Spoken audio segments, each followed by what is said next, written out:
E aí, pessoal, tudo bem com vocês? Professor Sombra na área. Bom, nesse vídeo a gente vai falar sobre alguns aspectos dos números inteiros. É um assunto bem importante nos números inteiros, tem grandes aplicações em exercícios e tem grande incidência em vestibulares e no Enem. Espero que você goste. Se você gostar, faz aquele procedimento padrão. Se inscreve no canal, dá um like no vídeo. Vamos fazer o canal crescer para mais e mais pessoas terem acesso a conteúdos de matemática. Grande abraço a todos. Bora pro vídeo. Bom, pessoal, então vamos falar um pouquinho sobre números inteiros. Primeiramente, o que são números inteiros? Bom, os números inteiros são os números que pertencem a esse conjunto aqui, ó, que a gente vai chamar de Z, tá? Então, esse conjunto Z aqui, ele é formado pelos números inteiros, que são 0, mais ou menos 1, mais ou menos 2, mais ou menos 3, mais ou menos 4, mais ou menos 5 e assim por diante, ok? Já aproveitando aqui, vamos destacar alguns subconjuntos importantes do conjunto dos inteiros. Primeiro, quando a gente coloca esse asterisco aqui, ó, significa que a gente está eliminando o zero do conjunto dos inteiros. Então, olha só, quem que é o z com o asterisco? É o mesmo conjunto anterior sem o zero. A gente pode, inclusive, chamar esse aqui de conjunto dos inteiros não nulos. Inteiros não nulos. Ok? Continuando. Quando a gente coloca o mais, ó, a gente pega o conjunto z e acrescenta o mais, esse conjunto vai ter quais elementos? O zero e mais os positivos. O que é o zero e mais os positivos? Aqui a gente tem os inteiros não negativos. Ok? Então aqui a gente está diante do conjunto dos inteiros que não são negativos. Está vendo? Nenhum elemento que está nesse conjunto aqui é negativo. Próximo conjunto. E se a gente colocar o z, o mais e o asterisco? Então agora a gente excluiu o zero, tá vendo? Esse conjunto aqui com o z, o mais e o asterisco, esse aqui, ó, é o conjunto dos inteiros positivos. Tá vendo então que falar em inteiro não negativo e inteiro positivo é diferente. Não negativo inclui o zero. Positivo não inclui o zero. Tá? O zero é neutro. Esse conjunto aqui, ó, ele tem o z, o menos e o asterisco. Nesse caso, ó, a gente excluiu o zero e aqui só tem o quê? Números negativos. Então esse aqui é o conjunto dos inteiros negativos. E finalmente, esse aqui é o conjunto dos inteiros que só tem um menuzinho aqui, tá vendo? Então vai entrar quem nesse conjunto? O zero e mais os negativos. Então, o que é o zero e mais os negativos? Aqui a gente tem os inteiros não positivos. Então, não positivos e negativos é a mesma coisa? Não. O não positivo, ele tem o zero, ou seja, é o zero mais os negativos. Os inteiros negativos não tem zero, o zero é neutro. Bom, pessoal, então agora vamos falar um pouquinho sobre divisão euclidiana. O que é a divisão euclidiana? É uma ferramenta muito importante que a gente tem para a gente analisar algumas características que envolvem números inteiros. Então, vamos a ela. O que seria isso? Ó, dados dois números inteiros, A e B, o que significa dividir A por B? Significa obter dois números, Q e R, tais que. Observa, ó, isso aqui nada mais é do que aquele algoritmozinho da divisão, né? Ó, dividir o número A pelo número B significa descobrir esse número Q e esse número R. Agora, quem é quem? Só para a gente lembrar. Esse A aqui a gente chama ele de dividendo. Esse é o dividendo. O nosso B é o divisor. Inclusive, esse divisor ele não pode ser zero, né, pessoal? Não existe divisão por zero. O Q é de quociente e o R é o resto. Então, dividir o número A pelo número B significa descobrir o número Q e o número R. Essa relação aqui ela também pode ser expressa assim, ó. A dividido por B dá o quociente Q e o resto R. Eu posso também falar que A é igual a B vezes Q mais R. Essa seria a relação que a gente tem também entre esses elementos aqui, ó. E mais o resto, existe uma restrição para o resto. O resto tem que ser no mínimo zero e esse resto ele tem que ser menor do que o módulo do divisor, ok? Como a gente está tratando de números inteiros, né? A gente coloca o módulo aqui no B. Por exemplo, se a gente pega, por exemplo, 17 dividido por 3. Bom, 17 dividido por 3 vai dar um quociente 5. 5 vezes 3, 15 para 17, 2. Pronto. Acabamos de fazer a divisão euclidiana. 17, a gente também pode falar que é quem? É 3 vezes 5 mais 2. Ó. Repare que o resto, o 2, ele é menor do que o 3, tá vendo? O resto é sempre menor do que o divisor. Então aqui está tudo certinho. Beleza? Bom, existe uma coisa super importante que é o seguinte. Se esse resto aqui der zero, a gente tem uma divisão exata, né? Por exemplo, se a gente fosse dividir o 15 pelo 3, aqui daria 5 e aqui o resto daria 0. Nessa situação, o que a gente fala? A gente fala assim, ó, se o resto der 0, então a gente pode falar que o A ele é divisível por B. Então, por exemplo, nesse exemplo aqui, ó, eu dividi o 15 por 3 e o resto deu 0. Então aqui eu posso falar que o 15 ele é divisível por 3. Ok? Bom, agora, baseado nisso que a gente acabou de falar, a gente vai trabalhar aqui com a ideia de múltiplos e divisores, que é super importante. Então, inicialmente, o que a gente tem? Dados dois números inteiros, A e B, a gente diz que o número A ele é múltiplo de B se, e somente se, existir um inteiro K, tal que A é igual a B vezes K. Nossa, complicado isso, né? Vamos fazer com um número que fica mais fácil. Eu posso falar, por exemplo, que 20 é múltiplo. O 20 ele é múltiplo do 4? O 20 ele é múltiplo do 4? Sim, por quê? Porque existe um número inteiro que multiplicado por 4 dá 20. Aqui, ó, por que o 20 é múltiplo do 4? Porque 20 é igual a 4 vezes 5. Tá vendo? Existe um número inteiro que multiplicado por 4 dá 20. Por isso que o 20 é múltiplo do 4. Outro, por exemplo, 27. Ele é múltiplo de 3, por exemplo. 27 é múltiplo de 3? Sim, por quê? Porque existe um número inteiro que multiplicado por 3 dá 27. Ou seja, o 27 ele é 3 vezes 9. Então, sim, é múltiplo. Um outro exemplo, para ficar bem claro. O 34 ele é múltiplo de, por exemplo, 5? Não, né, gente? O 34 não é múltiplo de 5. Por quê? Porque não existe nenhum número inteiro que multiplicado por 5 dá 34. Então, o 34 não é múltiplo de 5. Ok? Beleza. Agora a gente tem outras coisas importantes para a gente poder falar. Se a gente fala, por exemplo, que o 20 ele é múltiplo do 4, é a mesma coisa de falar que o 20 ele é divisível por 4. Ou ainda, que o 4 é um divisor do 20. Que o 4 ele divide o 20.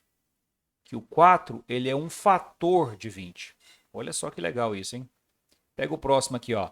Falar que o 27 é múltiplo do 3 é a mesma coisa de falar que o 27 é divisível por 3. Que o 3 ele é divisor do 27. Que o 3 ele divide o 27. Que o 3 é um fator do 27. Ok?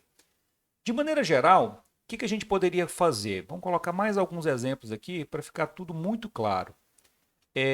Por exemplo, como é que a gente faria para expressar todos os múltiplos de 3, por exemplo? Então, os múltiplos de 3, nós vamos chamar eles assim, ó, de M3, tá? O que seria o conjunto dos múltiplos de 3? De maneira geral, o conjunto dos múltiplos de 3, a gente pode falar que é isso aqui, ó. É um conjunto dos elementos x, tal que o x ele é igual a 3 vezes k, onde o k é um número inteiro. O que isso quer dizer, professor? Quer dizer que o conjunto dos múltiplos do 3 ele é formado pelos números que são resultados da multiplicação por 3. Ou seja, qualquer número inteiro multiplicado por 3 resulta no múltiplo de 3. Então, o conjunto dos múltiplos de 3 a gente vai obter à medida que a gente for substituindo nesse k aqui os números inteiros. Por exemplo, quando o k for 0, o primeiro valor que a gente tem vai ser 3 vezes 0. 0. Inclusive, o 0 é um múltiplo universal. Os próximos múltiplos de 3, quando a gente for substituindo aqui, eles vão de 3 em 3. E aí lembra que como a gente está falando de inteiro, a gente vai ter positivo e negativo. Então, quais seriam os múltiplos do 3? 0, mais ou menos 3, mais ou menos 6, mais ou menos 9, mais ou menos 12 e assim por diante. Ó. O conjunto dos múltiplos é sempre infinito. Beleza? E se a gente pensasse, por exemplo, no conjunto dos divisores? Vamos pegar como exemplo aqui os divisores de 20, por exemplo. Quem seriam os divisores de 20? seria o conjunto dos elementos x, tal que 20 dividido por x seja igual a k, onde o k seria um número inteiro. O que isso quer dizer, professor? Quer dizer o seguinte, que para um número ser divisor de 20, ele tem que fazer essa continha aqui, ó, 20 dividido por x, ser um número inteiro. Ou seja, eu tenho que colocar números aqui que fazem com que essa divisão dê exata. Então, quais seriam esses números que a gente poderia substituir no x aqui que faz essa divisão da exata? Bom, 1 e menos 1, que são os divisores universais, e aí mais ou menos 2, mais ou menos 4, mais ou menos 5, mais ou menos 10. Chegou na metade, tá vendo? Então o próximo é mais ou menos 20. Esses são os divisores de 20. Perceba que o conjunto dos múltiplos ele é infinito. O conjunto dos divisores é finito. Então, para a gente poder fechar as ideias, nessas condições, ó, que condições? O A ele é múltiplo do B. Então, o que a gente também pode falar? Que o A é divisível por B. A gente também pode falar que o B é divisor do A. A gente pode falar que o B divide o A. Tudo a mesma coisa. E a gente pode falar também que o B é um fator do A. Tudo bem? Legal. Outra definição super importante, número primo e número composto. Como é que funciona isso? Bom, o número inteiro P, ele vai ser primo se e somente se o P não for zero, não for nem 1 e nem menos 1, e o conjunto dos divisores de P tiver quais elementos? Mais ou menos 1 e mais ou menos ele mesmo. Ou seja, um número ele será primo quando ele tiver exatamente 4 divisores. Ó, perceba aqui, ó, ele tem apenas 4 divisores inteiros. Todo número primo será assim. Todo número primo é aquele número inteiro que tem exatamente 4 divisores inteiros. Quem são eles? Mais ou menos 1, mais ou menos ele mesmo. Tá bom? Bom, só para a gente poder destacar aqui, ó, vamos chamar de P o conjunto dos números primos. Quais seriam os números primos? Mais ou menos 2, mais ou menos 3, mais ou menos 5, mais ou menos 7, mais ou menos 11, mais ou menos 13, mais ou menos 17 e assim por diante. Perceba que o conjunto dos números primos é infinito. Fica cada vez mais difícil, né, a gente encontrar números primos à medida que a gente vai escrevendo, mas é um conjunto infinito. Uma observação também importante é que o mais ou menos 2, ó, o mais 2 e o menos 2 eles são números pares, né? O mais 2 e o menos 2 são os únicos números pares que são primos. Os demais números primos são todos números ímpares, ok? Beleza. Qual é o contrário de número primo? O contrário do número primo é o chamado número composto. Ó, o número primo é aquele que tem exatamente 4 divisores inteiros. E o número composto? O número composto é aquele número que não é nem 0 nem 1, obviamente, e que tem mais de 4 divisores inteiros. Por exemplo, o número 6. O número 6 é um número primo? Ó. 6 é um número primo? Acho que não, né? Porque quais são os divisores do 6, por exemplo? Mais ou menos 1, mais ou menos 2, mais ou menos 3 e mais ou menos 6. Tá vendo? Tem mais de 4 divisores. O 6, ó, o 6 é primo? Não é. O 6 é um número composto. Então aqui, ó, não é. 6 é um número composto, ok? Legal. Vamos fazer um exercício para a gente poder treinar? Então vamos lá. Considere a sequência ordenada de letras dadas por A, M, O, R, O, M. A, M, O, R, O, M. A, M, O, R, O, M. E assim por diante.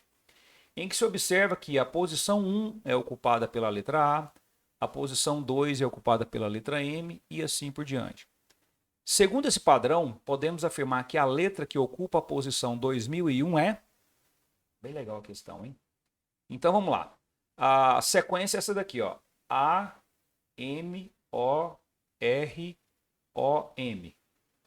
A, M, O, R, O, M. A, M, O, R, O, M. E assim por diante. Perceba que esse padrão aqui, ó, A, M, O, R, O, M, é o padrão de repetição que está acontecendo nessa sequência, né? Essa sequência, as letras, elas vão repetir de quanto em quanto? Ó, 1, 2, 3, 4, 5, 6. De 6 em 6 letras, esse padrão aqui vai se repetir. Então, para a gente descobrir qual que é a letra que ocupa a posição 2001, o que, que a gente vai fazer? Bom, primeiramente, para a gente chegar até essa posição, eu preciso repetir esse padrão aqui quantas vezes? Vamos ver? Para isso, basta a gente pegar o 2001 e dividir por 6. Então, vamos lá.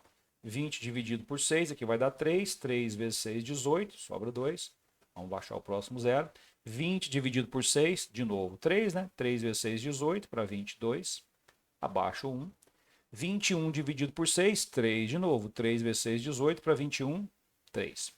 O que, que significa isso? Que para a gente chegar na posição 2001, esse padrão aqui, ó, ele tem que repetir 333 vezes.